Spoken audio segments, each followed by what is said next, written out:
Welcome back. This is Ellie. Hi. Ellie is nice enough. She's going to show us how to pack a kiln really well today. So we're going to talk about what all these things are. We're going to talk about how to put them into the kiln safely, how to not have stuff stick together, warp, basically just make us very sad. Yes. So Ellie's going to be awesome. Let's do this. We're going to start by talking about kiln furniture. This is kiln 1. It's the baby. Yes. Go for it, Ellie. So I have set up, so this is the kiln sit where the kiln sitter goes that Hillary would have demoed. Yeah, the cones Okay. right there. Boink. Yeah. It's a good idea to have your kiln post positioned so that your kiln shelves will not disturb your kiln sitter.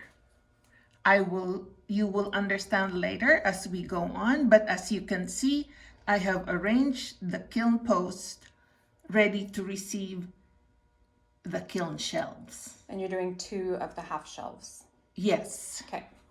Okay. Perfect. So we go to our kiln. So this is a full kiln shelf. I am showing this to you because compared to this one, this is a beautifully kiln washed. It is really pretty. Yes.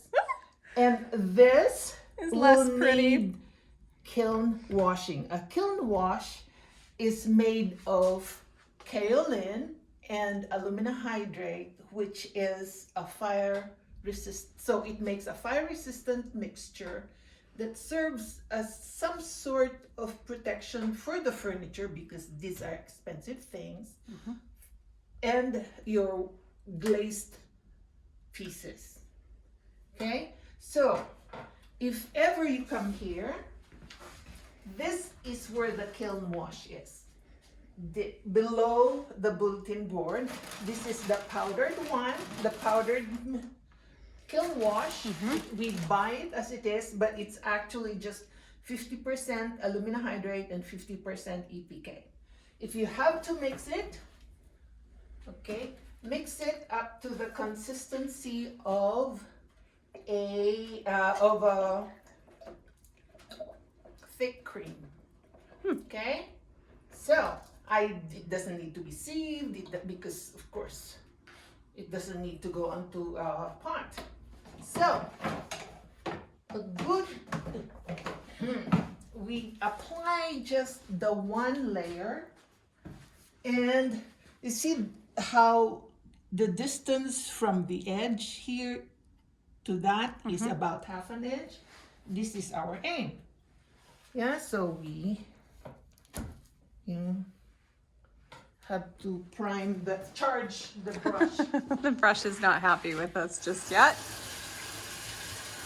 It's not been washed before. Okay, so charge the brush with water, and then just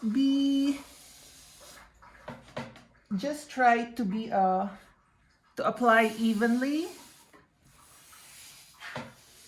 I made a mistake, and do not go to the edge.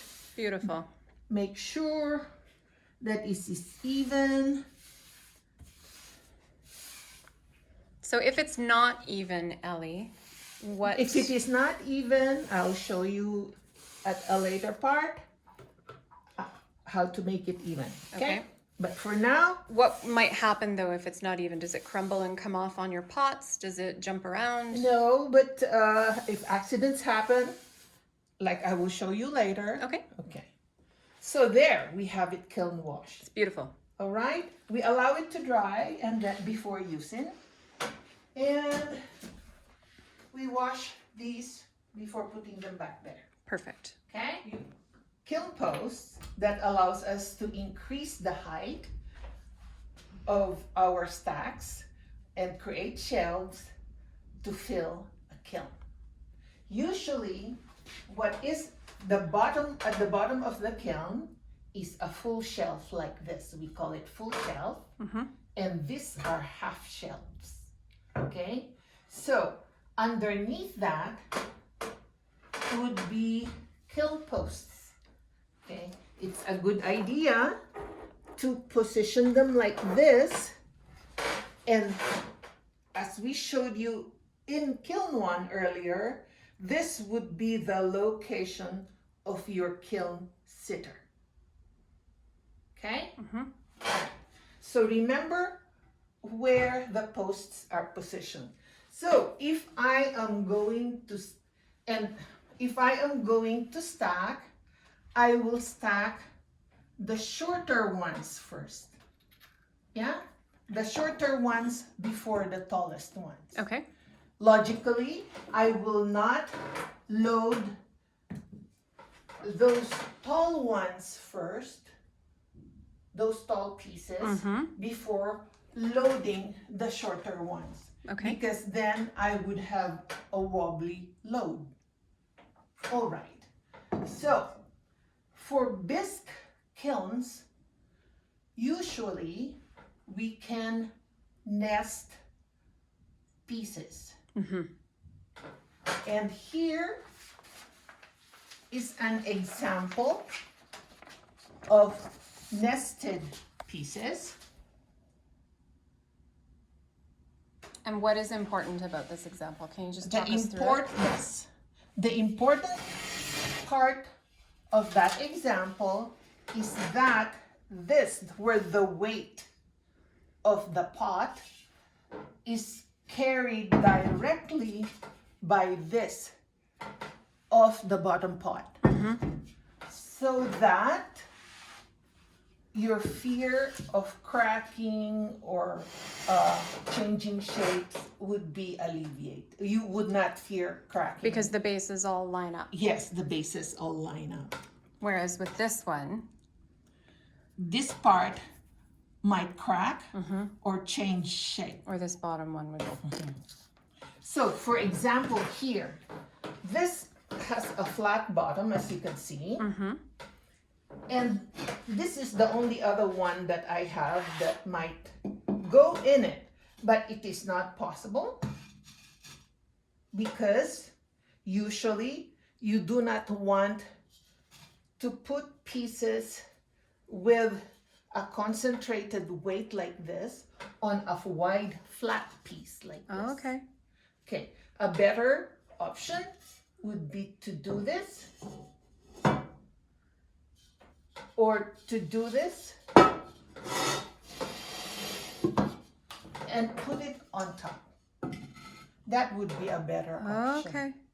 Okay, so the weight of this is carried evenly by this pot.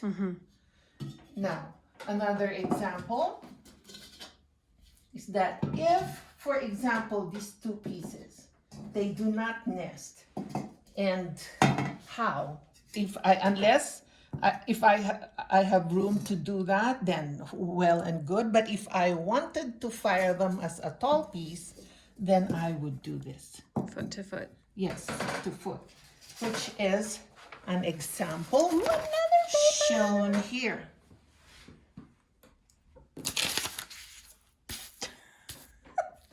There were words that were upside down. Okay. Okay, can you stop? I sure can. I've been telling you so far is for bisque firing. Okay? Because glaze firing, you cannot nest. And pieces should be fired separately. And actually, they have to be at least about half an inch away from each other. Okay. Okay? So I can, because this would be glazed. And if you put a glazed piece on top of another glazed piece, they will fuse. And now you have one piece. Yes. Can you please pass the bowl with the pie plate at the bottom? Okay. So this would be fired separately Right. in glaze firing. And that's why glaze firing takes more space, obviously. Yes. So you can have way more in a bisque load and end Yes. up with like a glaze load and a half. Or two. Or glaze two loads. glaze loads. Okay. Okay. Good to know. So we go to stacking your pieces in the kiln. I will demo the glaze load. Okay, Okay? sure. So because the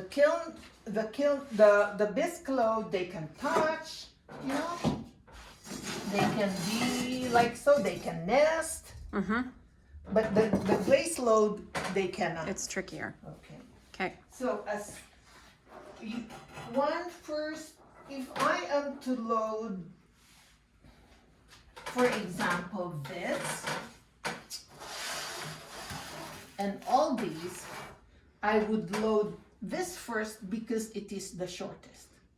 I would load the tallest last and the shortest first. So usually you give room for at least half an inch clearance from the next kiln shell. This is how it is. So I put my kiln post right on top of the previous kiln post. In the kiln. You don't have to do this on the table. I'm doing it on the table so that it is more visible. This is our imaginary kiln. Yes. So if this is our imaginary kiln, our kiln sitter is in here.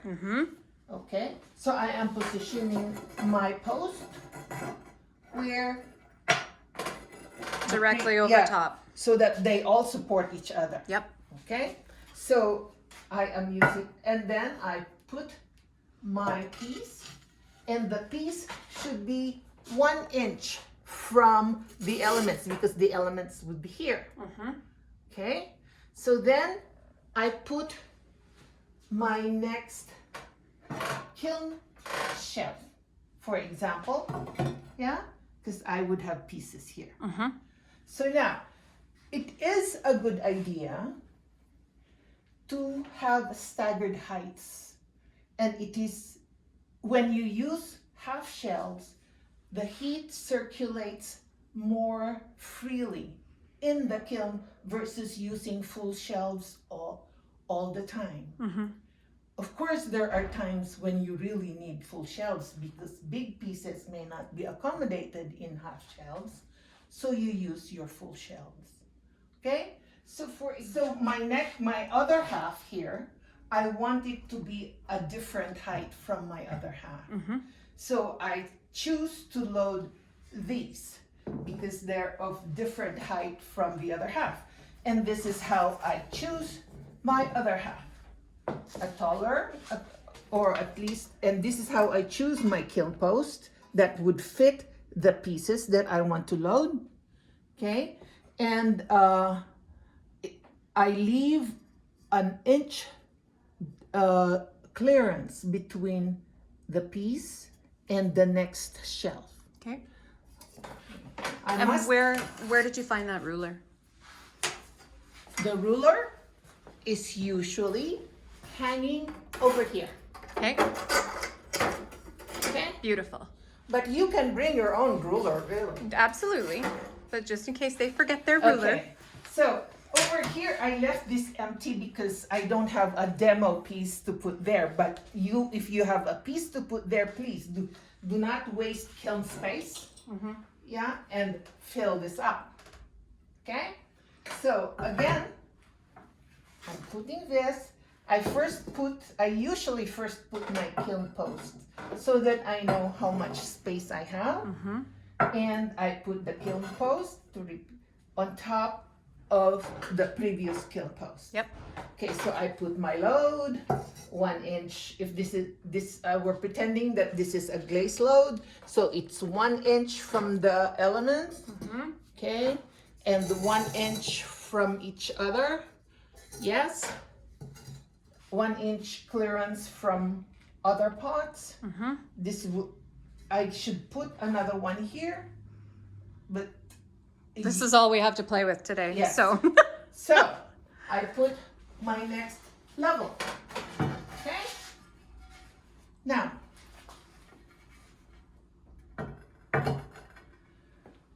So heat would flow more efficiently through here.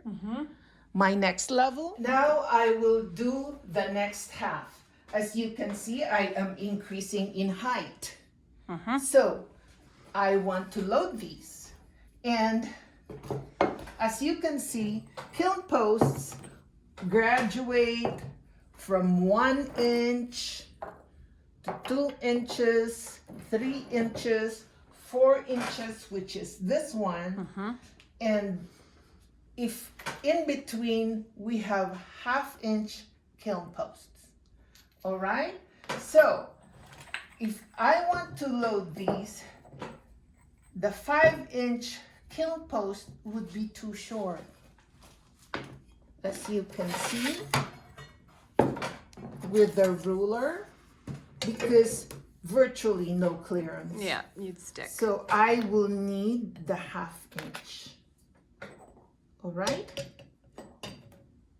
See. Ta-da! All right. So I will put this in my other half here. I should have first put my kiln post. Aha! So the kiln posts kind of line up like a spine. Yes. Because they all, if we put the kiln post here, if you can see, the first kiln post is here, the first kiln post is here. The weight from here on would be on this part of the kiln shelf. And that will warp or that will crack. Okay, So you have to position it here. perfect. Okay. So I'll have to go and get a 1/2 kiln. Ooh, I will go get a 1/2 kiln. I'll show them where they are. This is where all the posts live. Ta-da! Here's the little babies.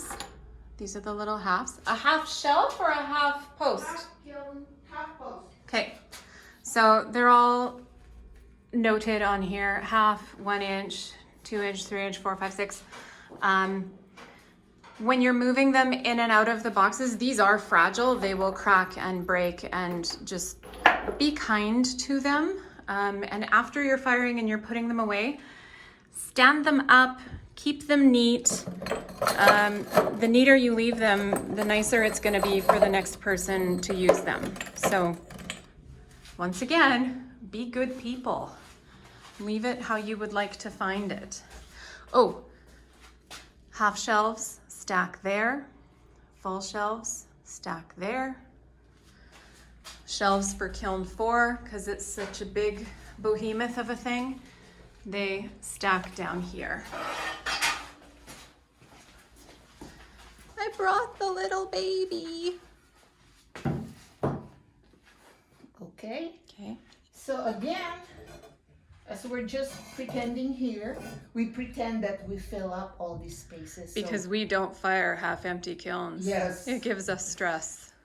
And that would mean we're wasting space. Absolutely. The fuller the kiln, the more evenly heat travels through the kiln. So as you can see, at this point, here would be the kiln sitter. So if my next load,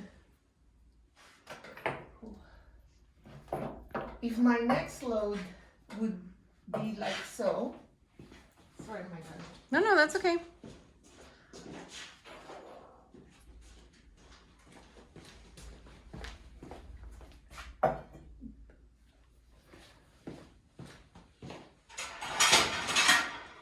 If my next load is here, because we're staggering heights, that means your kiln sitter would be here. Okay. You please allow 1 inch room for the kiln sitter. Allow air to circulate around the kiln sitter so that your firing is more efficient and you don't have to worry that why is the kiln not turning off. I was told at the beginning just never to end a shelf Yes. where that sitter is. Whether it's a 1/2 shelf or a full shelf, go an inch above, an inch below, regardless. Yes. So that's probably decent advice that I received. And I think it was from you. Yes. If the kiln sitter is here, you have to go an inch higher so that this part of the shelf is not interfering with your kiln So sitter. do something taller on that Yes. shelf. Yep. Okay, so if you can come here I can. and your kiln sitter is here, then you see how heat circulates easier and more efficiently versus when these are full shelves. I'm not saying you cannot use full shelves, but it is heating is more efficient with half shelves. Okay. Okay, can you stop? I can stop. You are in luck, people. Ellie has Kiln 4 loaded with her own treasures, and it's running. Well, it's candling. It's fine. This is what it's meant to do.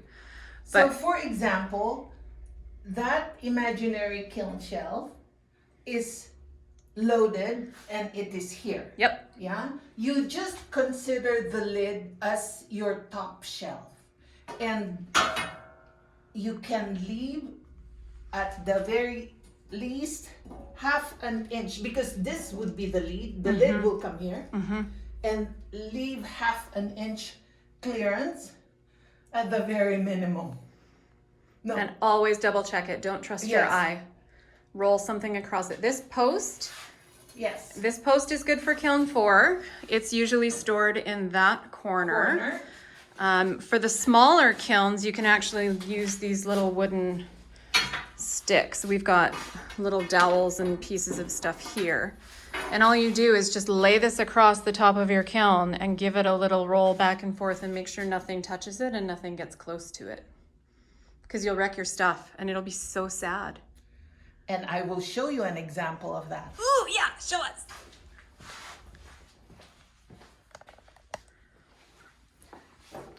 I don't know if you can see this.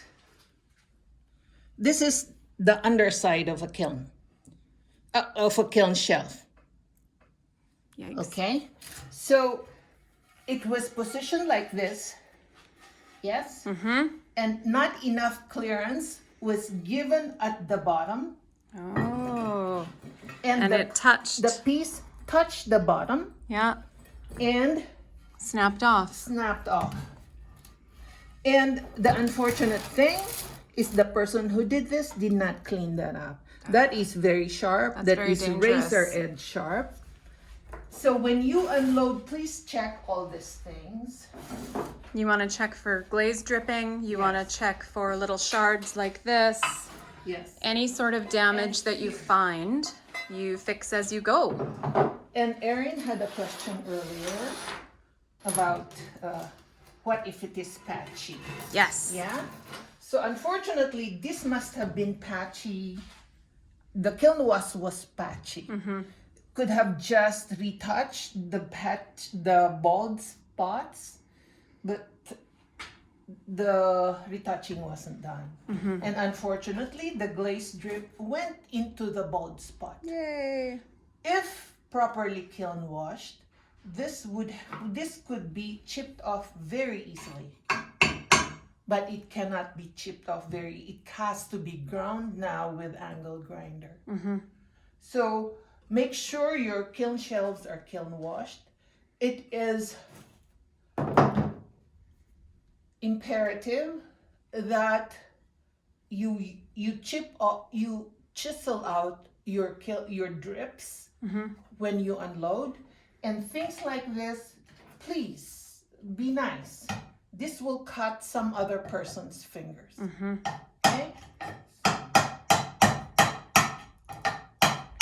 So once this is chipped, I will get rid of this, okay? So after the worst of it comes off, you can grab this guy, which she's probably coming for next. I can try to chip that off, I don't think you're gonna get that one. but no.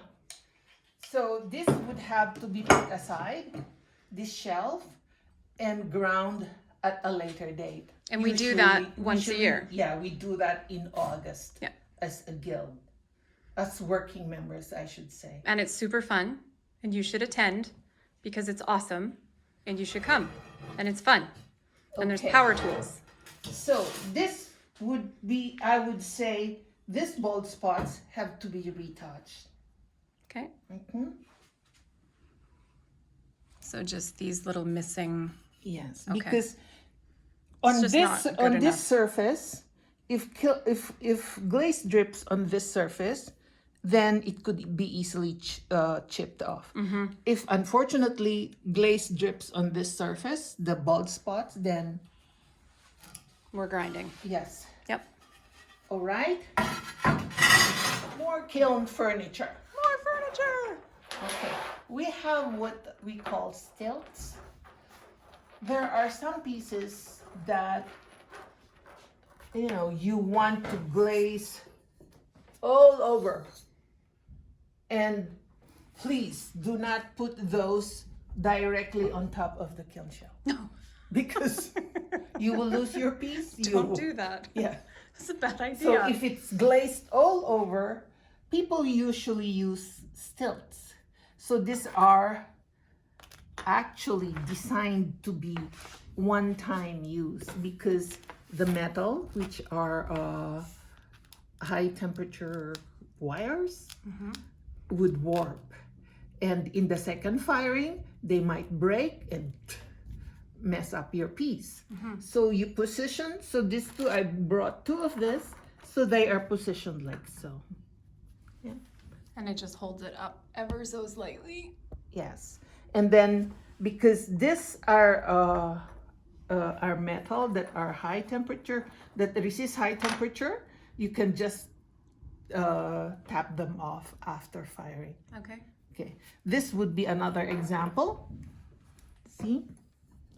But as you can see, the wire has warped, and I will not use this because the wire might completely break down in my firing. So this would be something that people would need to buy for themselves? Yes, Okay. usually.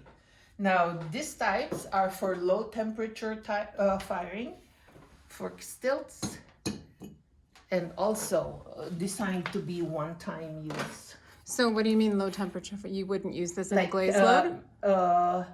I will not. What would this be used for? Low temperature glazing. Oh, so like the kids' glaze that they use in Yes. okay. Like cone 4? Yes. Okay. Okay. Perfect. Alright? Okay. So there. Okay. All of you should know this, but we do need to clean the bottom of our pots. I have here 2 pots where this is not cleaned and this has been cleaned. You saved that from your glaze load today for us, Yes. didn't you?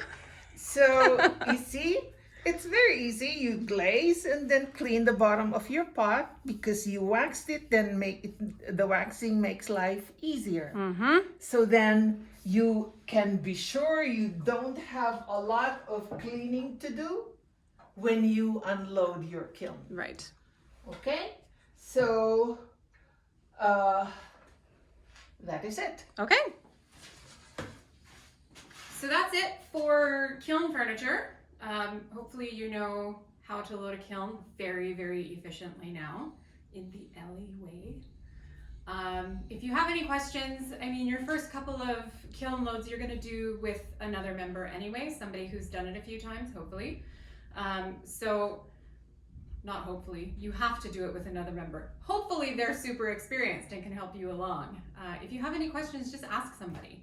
We're all kicking around at all times of the day, so just call somebody and ask them, or you know, send somebody a message and ask them to meet you here, and whatever, just get the help. And if in doubt about anything at all, ask. Yep. Or do not do it. Yeah, just wait. Yes. Just give it a second, wait, ask somebody. Call somebody, post on Facebook, text somebody.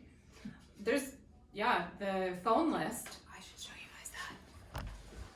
We have our members list right here. Text somebody, phone somebody. Look, there's even a phone. Everything you need right here. That's at the door, by the way. So that's it for loading.